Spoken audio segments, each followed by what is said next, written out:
Good morning friends, today again welcome to Dronacharya academy. और statistics में last हम लोग पढ़े थे economic and non economic activity को। अब आज हम लोग पढ़ेंगे स्टैटिक्स ऑफ सिंगुलर सेंस। ठीक है, मतलब कि स्टैटिक्स को दो भागों में बांट दिया गया है। ठीक है, एक सिंगुलर सेंस में और एक प्लूरल सेंस में। तो आज हम लोग पढ़ेंगे सिंगुलर सेंस क्या होता है, at then after we will discuss about the plural sense in the next video. तो चलिए सबसे पहले हम लोग समझते हैं कि सिंगुलर सेंस होता क्या है। तो कहता है कि statistics may be defined as the collection, presentation, analysis and interpretation of numerical data। हम आपको पहले ही बताए थे कि जो स्टैटिस्टिक्स होता है वो सिर्फ क्वांटिटेटिव डेटा को अपने सिस्टम पर काम करता है। ठीक है, वो क्वालिटेटिव डेटा को काम नहीं करता है। जैसे कि हम आपको पहले भी एग्जांपल्स में बता चुके थे कि क्वांटिटेटिव और क्वालिटेटिव क्या होता है। क्वांटिटेटिव जिसमें नंबर हो, ठीक है, 1 2 3 या किसी ह्यूज नंबर ऑफ पॉपुलेशन का कहीं का डेटा दिया हो या कुछ भी हो, तो मतलब कि जहां पर नंबर्स रहेंगे उसी को क्या करेगा, स्टैटिस्टिक उसके साथ डील करेगा। तो कहता है कि स्टैटिस्टिक्स में भी डिफाइंड एज द कलेक्शन। सबसे पहले हम लोग क्या करेंगे, डेटा का कलेक्शन करेंगे। पहला काम हमेशा यही होता है कि हम डेटा को कलेक्ट करते हैं, उसके बाद हम लोग प्रेजेंटेशन बनाते हैं। अब उस डेटा से हम लोग तैयार करते हैं कि कैसे क्या होगा, एंड देन आफ्टर हम लोग एनालिसिस करते हैं कि जो हम डेटा बनाए हैं वो सही से बनाए हैं या नहीं, क्या उसमें कुछ अभी बाकी रह गया है या कुछ गड़बड़ हो गया है। तो ये सारे चीज हम लोग क्या करेंगे, एनालिसिस और इंटरप्रिटेशन करेंगे। किस चीज का, तो न्यूमेरिकल डेटा का करेंगे। तो आपको हम बता चुके थे और फिर से आज बता दिए। दूसरा पॉइंट बोलता है कि स्टैटिस्टिक्स मींस स्टैटिकल मेथड। क्या, स्टैटिक जो होता है स्टैटिकल मेथड को रिप्रेजेंट करता है। मतलब कि मेथड डीलिंग विथ नंबर, जो नंबर के साथ डील करेगा, जिसका नंबर के साथ डीलिंग होगा उसी पर काम स्टैटिस्टिक्स करेगा। एल्स अगर आप उसको क्वालिटेटिव कुछ क्वालिटिव दे रहे हैं, जैसे नॉलेज दे रहे हैं, विजडम दे रहे हैं, ऑनेस्टी दे रहे हैं, तो उस पर वो काम नहीं करेगा। तो याद रखिएगा कि स्टैटिस्टिक्स क्या काम करता है। तो सिंगुलर सेंस में आप समझ गए होंगे स्टैटिस्टिक क्या करता है। तो सबसे पहले डेटा को कलेक्ट करता है, फिर रिप्रेजेंटेशन बनाता है, एंड देन आफ्टर उसका एनालिसिस और इंटरप्रिटेशन करता है। किस चीज का, तो न्यूमेरिकल डेटा का इंटरप्रिटेशन करता है। समझ में आ गया।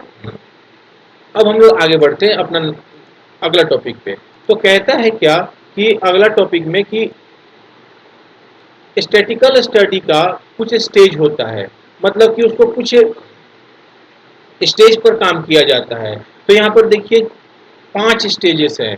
पहला है कलेक्शन ऑफ डाटा, दूसरा है ऑर्गेनाइजेशन ऑफ डाटा, तीसरा है प्रेजेंटेशन ऑफ डेटा, फिर है एनालिसिस ऑफ डेटा, और उसके बाद है इंटरप्रिटेशन ऑफ डेटा। तो ये 5 डेटा है, 5 स्टेजेस हैं। ठीक है, अब इन पांचों स्टेजेस को हम लोग क्या करेंगे, वन बाय वन हम लोग पढ़ेंगे।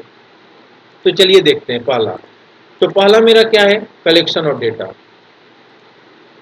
तो पहला क्या कहता है कि the first step is any inquiry means investigation is the collection of data.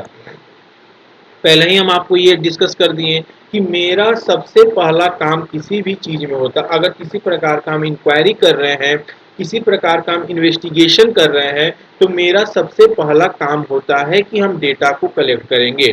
ठीक है, उसके बाद जैसे एग्जांपल ले लेते हैं, एग्जांपल लीजिए पॉपुलेशन का। तो पॉपुलेशन का एग्जांपल लेंगे तो सबसे पहले हम लोग डेटा कलेक्ट करेंगे, मतलब कि हम लोग सेंसस से डेटा को लेंगे, वहां से डेटा को प्राप्त करेंगे, एंड देन आफ्टर हम लोग उस पर काम करेंगे। तो सबसे पहला मेरा काम क्या हो गया कि हम डेटा को कलेक्ट किए, कलेक्शन ऑफ डेटा किए।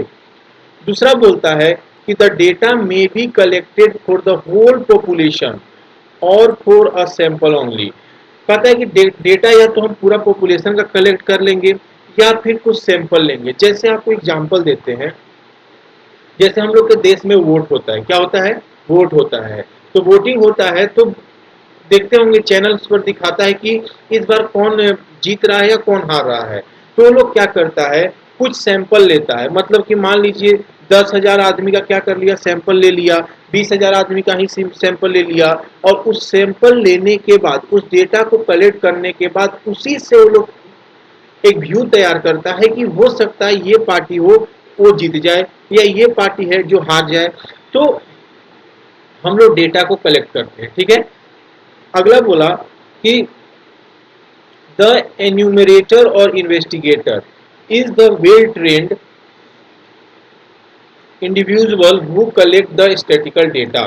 का मतलब क्या हो गया, जो इन्वेस्टिगेटर होता है, जो इन्वेस्टिगेट करता है, या फिर उसको एन्यूमरेटर भी बोल सकते हैं, तो वो लोग जो होते हैं वेल ट्रेंड होते हैं, मतलब कि उन लोग एकदम ट्रेनिंग बहुत अच्छे तरीके से दिया जाता है ताकि कोई भी गड़बड़ी ना हो। किस चीज में गड़बड़ी ना हो, तो डेटा, स्टैटिकल डेटा को कलेक्ट करने में किसी प्रकार का गड़बड़ी नहीं होना चाहिए। ठीक है, समझ में आ गया। फिर बोलता है कि the respondent are the person from whom the information is collected। फिर कह रहा है यहाँ पर कि रेस्पोडेंट मतलब कि जिससे वो होते हैं, रेस्पोडेंट हम किसको बोलते हैं, तो रेस्पोडेंट हम उनको बोलते हैं जिनसे हम डेटा को क्या करते हैं, कलेक्ट करते हैं, जिनसे हम इंफॉर्मेशन प्राप्त करते हैं, दे आर कॉल्ड रेस्पोडेंट। तो समझ में आ गया होगा कि इन्वेस्टिगेटर किसको कहते हैं और रेस्पोडेंट किसको कहते हैं। तो इन्वेस्टिगेटर किसको कहते हैं, तो इन्वेस्टिगेटर कहते हैं जिस जो डेटा को कलेक्ट करता है, और रेस्पोंडेंट उनको कहते हैं जिससे हम डेटा को कलेक्ट करते हैं। समझ में आ गया होगा, कोई दिक्कत। चलिए, तो पहला हम लोग का खत्म। अब हम लोग दूसरा पर आते हैं। दूसरा मेरा क्या है, दूसरा देख लीजिए, दूसरा है इसी में आता है, कलेक्शन ऑफ डेटा में ही आता है टाइप्स ऑफ डेटा। ठीक है, तो एक होता है प्राइमरी डाटा और एक होता है सेकेंडरी डाटा। तो समझते हैं कि प्राइमरी डाटा क्या होता है और सेकेंडरी डाटा क्या होता है। तो कहता है क्या कि primary data are the first hand information which is collected, compiled and published by the organization for the some purpose. मतलब कि जो प्राइमरी डेटा होता है ना, वो ओरिजिनल डेटा होता है। ठीक है, मतलब उसमें किसी तीसरे का भागीदारी नहीं होता है, मतलब डायरेक्टली हम क्या करते हैं, कहीं से कलेक्ट करते हैं, डायरेक्टली हम कहीं से इंफॉर्मेशन को निकालते हैं। ठीक है, तो कहता है कि प्राइमरी डेटा जो होता है फर्स्ट हैंड इंफॉर्मेशन होता है। ठीक है, जो कि कलेक्ट किया जाता है, फिर कंपाइल किया जाता है, एंड देन आफ्टर जब सारा प्रोसेस हो जाता है तो उसको हम लोग किसी एक पर्पस से, किसी पर्पस से हम लोग क्या करते हैं, उसको पब्लिश करते हैं। ठीक है, कहता है कि they are the most original data in character and have not undergone any sort of statistical treatment. मतलब कहता है कि ये ओरिजिनल डेटा होता है, प्राइमरी डेटा जो होता है ओरिजिनल डेटा होता है, और ये किसी भी प्रकार से स्टैटिकल ट्रीटमेंट से नहीं गुजरा होता है, मतलब कि सेकेंडरी डेटा में नहीं जाता है या किसी ने थर्ड पर्सन से कलेक्ट किया हुआ नहीं होता है। ठीक है, ये डायरेक्टली कलेक्ट किया होता है। मतलब यहाँ पर दो ही व्यक्ति होते हैं, पहला होगा रेस्पोंडेंट और दूसरा होगा इन्वेस्टिगेटर। ठीक है, उसके अलावा तीसरा व्यक्ति यहाँ पर नहीं होगा। चलिए एग्जाम्पल ले लेते हैं। तो कहता है कि पॉपुलेशन सेंसस रिपोर्ट। अब देखिए, सरकार क्या कराती है, पॉपुलेशन सेंसस रिपोर्ट तैयार करवाती है, मतलब वो डायरेक्ट कंसल्ट करती है, डायरेक्ट उसमें इंगेज रहती है। तो मतलब जब डायरेक्ट इंगेज रहेगी तो भैया ये तो क्या हो गया, ये प्राइमरी डाटा हो गया, मतलब ये फर्स्ट हैंड इंफॉर्मेशन हो गया, तो इसमें किसी प्रकार का स्टैटिकल ट्रीटमेंट नहीं होता है। वहीं पर बात करते हैं कि सेकेंडरी डेटा क्या होता है। तो कहता है कि the secondary data are the second hand information which is already collected by an organization for some purpose and are available for the present study। पहले इतना समझते हैं। कहता है कि secondary data second hand information होता है जिसको ऑलरेडी किसी ऑर्गेनाइजेशन ने कलेक्ट करके रखा होता है, और अब हम उस ऑर्गेनाइजेशन से उस डेटा को हम लोग लेते हैं, और लेने के बाद हम लोग क्या करते हैं, उस पर स्टडी करते हैं। मतलब मान लीजिए कि अगर जैसे मान लीजिए हमको किसी स्टेट का किसी स्टेट का गरीबी के बारे में हमको ये स्टडी करना है। ठीक है, तो मान लीजिए हम डायरेक्ट अगर इंडल्ज ना होकर के हम इनडायरेक्टली भी हो सकते हैं। जैसे हम क्या करेंगे, सरकार का डेटा को इस्तेमाल करेंगे, उससे हम पता करेंगे कि उस राज्य में, उस स्टेट में कितना गरीबी है, कितने लोग इलिटरेट हैं, कितने लोग लिटरेट हैं, कितने बिलो पॉवर्टी लाइन आते हैं, कितने अबव पॉवर्टी लाइन आते हैं। तो ये सारे सेकेंड हैंड डाटा हो गए। ठीक है, फिर कहता है कि secondary data are not pure in character and have undergone some treatment at least once. मतलब मान लीजिए प्राइमरी डाटा कलेक्ट हम कर लिए, अब कलेक्ट करने के बाद उसको तो हम रखेंगे नहीं, मतलब कि रखने का मतलब ये हुआ कि हम उस पर काम करेंगे। प्राइमरी डेटा में भी क्या हुआ, सरकार ने उस पर काम किया, उसका स्टैटिकल तैयार किया, क्या है, कितने हैं, सारा डेटा को बनाया, एंड देन आफ्टर वो सेकेंडरी इंफॉर्मेशन के लिए इस्तेमाल किया जाने लगा। मतलब कि एक ना एक बार जो प्राइमरी डेटा होगा वो एस्थेटिकल ट्रीटमेंट के अंदर से गुजरा होगा, मतलब उस पर काम किया गया होगा। मतलब सेकेंडरी डाटा जो होता है वो प्योर डेटा नहीं होता है। भैया तो ये तो समझ में आ ही गया कि प्योर क्यों नहीं होता है, क्योंकि वो सेकेंड हैंड डेटा होता है, वो प्राइमरी डेटा से लिया हुआ होता है, इस वजह से नहीं होता है। अगर एग्जाम्पल लिया जाए तो an economic survey of England. अब एक बात बताइए कि अगर इंग्लैंड का हम इकोनॉमिक सर्वे निकालते हैं तो हम क्या करेंगे, हम इंग्लैंड के जो सरकार होगा, जो ब्रिटेन की जो सरकार होगी, हम उससे मदद मांगेंगे। We will take the data from the Britain government, ठीक है, and then after we will work on that data. तो यही होता है प्राइमरी डेटा और सेकेंडरी डेटा। तो एक बार फिर से रिव्यू में कि प्राइमरी डेटा मतलब जो फर्स्ट हैंड इंफॉर्मेशन हो, जिसमें किसी प्रकार का तीसरा व्यक्ति शामिल न हो, वो फर्स्ट प्राइमरी डेटा होता है। सेकेंडरी डेटा का मतलब होता है जिसमें जो प्योर ही ना हो, मतलब जो कहीं से लिया गया हो, किसी ऑर्गेनाइजेशन से उसको लिया गया हो, किसी काम के लिए, किसी पर्पस के लिए, किसी स्टडी करने के लिए, ठीक है। तो ये दो टाइप्स हो गए, समझ में आ गया होगा। अब हम लोग आगे बढ़ते हैं। अब देखिए नेक्स्ट मेरा टॉपिक है क्या, ऑर्गेनाइजेशन ऑफ डेटा। नाम से ही पता चल रहा है डेटा का ऑर्गेनाइजेशन करना, ठीक है। तो कैसे करना, क्या करना, अब हम लोग समझते हैं। तो कहता है क्या कि organization of data refer to the systematic arrangement of collected figure raw data so that the data become easy to understand and more convenient for the further statistical treatment। का मतलब क्या हो गया सर? सर मतलब इसका यही हुआ कि हम सिस्टमेटिक अरेंजमेंट, मतलब एक नियम के अनुसार, एक सिस्टम ऑर्डर, सिस्टमेटिक ऑर्डर के अनुसार हम क्या करेंगे, ऑर्गेनाइजेशन करेंगे, डेटा का ऑर्गेनाइज करेंगे। जो डेटा हम लोग कलेक्ट करके लाए हैं, जो डेटा कलेक्ट कर लिए हैं, अब उसको हम ऑर्गेनाइज करेंगे। ऑर्गेनाइज किस तरह से करेंगे, ताकि वो हमको आसानी से समझ में आ जाए, पहला बात। और उसको हम जब एस्थेटिकल ट्रीटमेंट करें तो हमको उसमें कोई प्रॉब्लम न हो। तो यही काम होता है ऑर्गेनाइजेशन ऑफ डेटा का, ठीक है। अब आगे हम लोग बढ़ते हैं। तो आगे देखिए, आगे मेरा पॉइंट है कि प्रेजेंटेशन ऑफ डेटा। तो कहता है कि प्रेजेंटेशन ऑफ डेटा का मतलब समझिए, कहता है this refer to the organisation of data into table, graph और chart so that logical and statical conclusion can be derived from the collected measurement. मतलब कि जो डेटा हम ऑर्गेनाइज किए, अब उसको हम प्रेजेंट करेंगे। तो प्रेजेंट हम लोग तीन तरह से करते हैं, एक टेक्सचुअल मेथड से करते हैं, एक टेबुलर मेथड से करते हैं, और एक ग्राफिकल मेथड से करते हैं। इन तीन तरह से हम लोग क्या करते हैं, प्रेजेंट करते हैं। तो आप लोग पढ़े होंगे ना कि बार ग्राफ पढ़े होंगे, पाई चार्ट पढ़े होंगे। तो हम लोग क्या करते हैं, डेटा को उसमें हम लोग क्या करते हैं, प्रेजेंट करते हैं। तो वो क्या करता है, वो हमको आसानी तरह से हम क्या कर सकते हैं, हम कहीं किसी चीज का मेजरमेंट कर सकते हैं, मतलब कि चीजों को हम आसानी से पता कर सकते हैं। तो प्रेजेंटेशन ऑफ डेटा हम लोग कैसे करेंगे, तो टेबल के द्वारा करेंगे, ग्राफ्स के द्वारा करेंगे, चार्ट के द्वारा करेंगे, ठीक है। तो समझ में आ गया। अब आगे बढ़ते हैं। अब आगे देखिए क्या है, अब अगला मेरा क्या है, एनालिसिस ऑफ डेटा, ठीक है। एनालिसिस मतलब अब एनालाइज करना। हम लोग देखते हैं कभी भी कोई भी काम करते हैं उसको एनालाइज करते हैं कि उसका क्या बैड इफेक्ट होगा, क्या गुड इफेक्ट होगा, ये काम करना चाहिए या ना करना चाहिए। तो हम लोग पहले उस चीज को एनालाइज करते हैं, उस काम को करने से पहले एनालाइज करते हैं।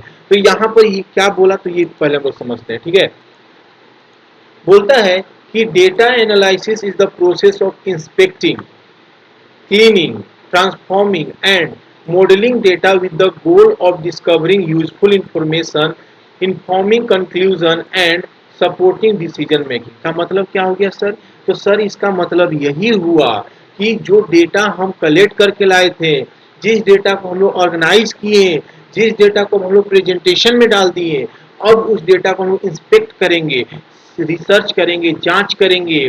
फिर उसमें अगर कुछ कुछ त्रुटियां हैं, कुछ कुछ गलती है, तो उसको हम लोग क्लीन करेंगे, सफाई करेंगे, फिर उसको ट्रांसफॉर्म करेंगे, मतलब कि उसमें जो गलती है उसको सही करेंगे। किस वजह से सही करेंगे, तो सही भैया हम इस वजह से करेंगे ताकि उससे हमको कुछ नया इंफॉर्मेशन, कुछ यूजफुल इंफॉर्मेशन हमको मिल जाए।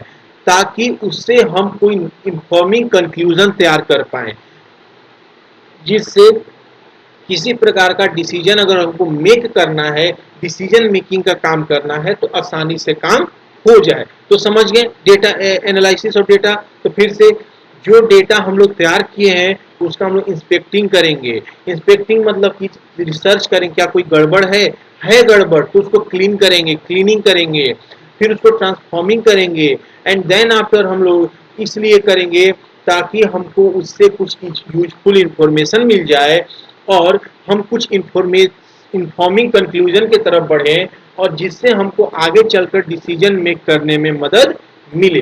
समझ में आ गया? आगे बढ़ते हैं। अगला लास्ट है इंटरप्रिटेशन ऑफ डेटा।